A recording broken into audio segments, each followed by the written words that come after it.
잠언 10장 1절로 15절 말씀. 솔로몬의 잠언이라. 지혜로운 아들은 아비를 기쁘게 하거니와 미련한 아들은 어미의 근심이니라. 불의의 재물은 무익하여도 공의는 죽음에서 건지느니라.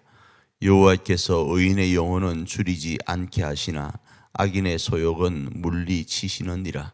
손을 게으르게 놀리는 자는 가난하게 되고 손이 부지런한 자는 부하게 되느니라. 여름에 거두는 자는 지혜로운 아들이나 추수 때 자는 자는 부끄러움을 끼치는 아들이니라. 의인의 머리에는 복이 임하나 악인의 입은 독을 머금느니라. 의인을 기념할 때에는 칭찬하거니와 악인의 이름은 썩게 되느니라. 마음이 지혜로운 자는 계명을 받거니와 입이 미련한 자는 멸망하리라. 바른 길로 행하는 자는 걸음이 평안하려니와 굽은 길로 행하는 자는 드러나리라. 눈짓하는 자는 근심을 끼치고 입이 미련한 자는 멸망하느니라. 의인의 입은 생명의 샘이라도 악인의 입은 독을 머금었느니라.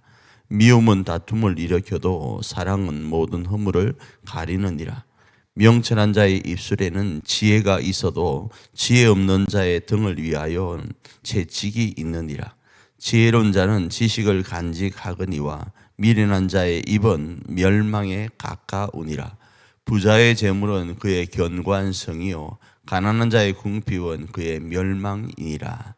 지금까지 우리가 살펴보았던 9장까지의 잠언은 젊은 자들에 대한 교훈으로 1차적으로는 이해할 수 있습니다. 그래서 아들아 하면서 그 젊은 자가 넘어지기 쉬운 것이 무엇인가 하면 여인에 대한 부분이었다, 이렇게 이해할 수 있고, 또 다른 한편으로는 물질에 대한 부분이 물질에 대한 정의가 바르지 못할 경우 그 물질이 도리어 독이 되는 어떤 부분이 일어날 수 있으니까 그 부분들을 좀 정리한 것으로 이해할 수 있었습니다.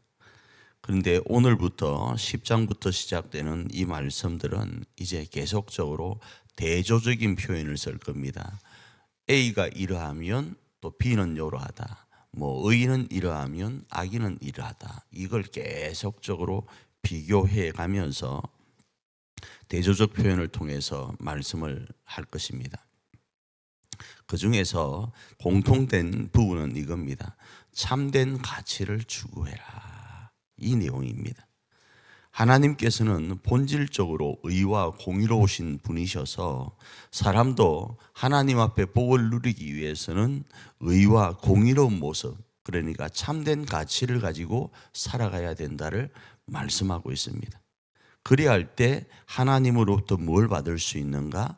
복을 받을 수 있다. 또 다르게 조금 표현을 하면 복을 받는 방법이 무엇인가? 하나님처럼 의와 공의로 살아갈 때 바로 그 사람은 복을 받을 수 있다라는 겁니다. 그래서 정직과 공의로 행하는 것이 복을 받을 수 있는 길이라는 거예요. 자, 이렇게 이야기하면 너무 추상적이지 않습니까? 좀 구체적으로 하나 딱 던져주면 우리가 그냥 그것만 행하면 좋지 않겠습니까? 이렇게 이야기할 수 있는데, 그 중에 오늘 본문에서는 두 가지로만 표현한다면 부모에게 효도하라라는 겁니다. 부모에게 효도하는 모습이 뭔가 하면 정직과 공의로 행하는 거예요. 그래서 아비의 근심과 걱정이 되어지지 않고 어미의 근심과 걱정이 되어지지 않기 위해서라도 뭐 해야 된다? 정직과 공의를 행하여야 되는 거예요. 그리고 2차적으로는 사회에서는 사회도덕이라는 게 있지 않습니까? 성경에 이 말씀이 기록되어 있지 않아도, 그러니까 이 잠언에 굳이 기록되어 있지 않아도 그냥 우리가 통상적으로 맞아, 이건 이렇게 해야지, 너무 당연한 건데 왜 성경 말씀에 이 말씀이 있지, 이러는 내용들이 많잖아요, 그죠?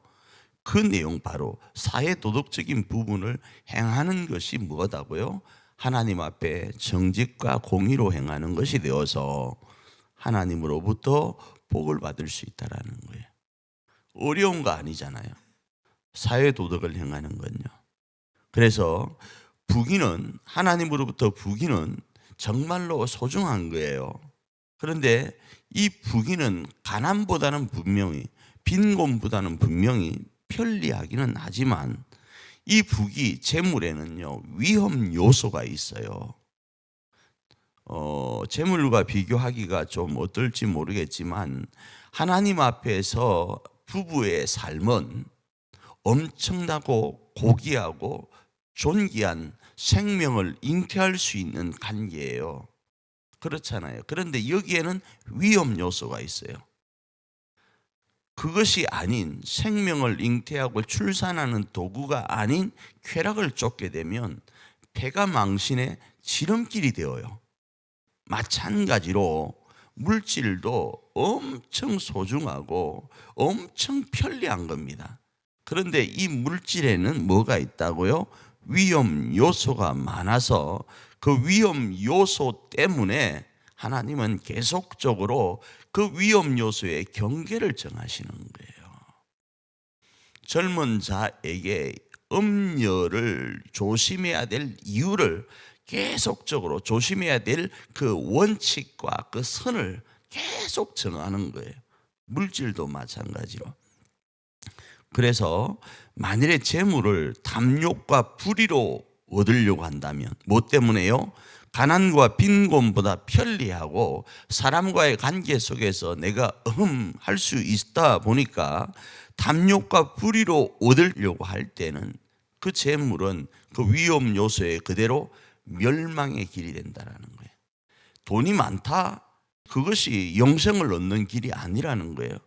그 많은 돈, 다시 말하면 탐욕과 불의로 얻은 돈은 너를 멸망의 길로 이끄는 것이 된다라는 겁니다.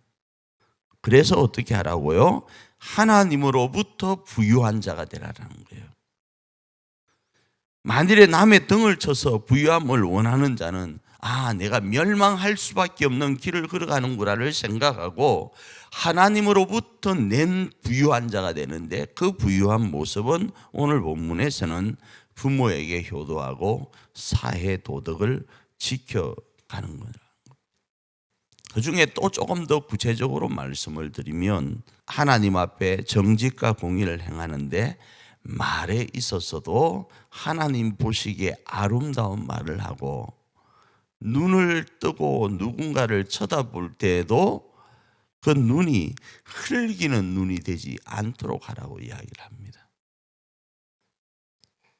그래서 이렇게 말과 눈과 물질을 하나님 안에서 행할 때 본질적으로 의와 공의로우신 하나님을 닮아서 정직과 공의로 행하면서 생명을 풍성케 하는 자에게는 하나님의 복이 임할 것이다를 말씀하는 겁니다.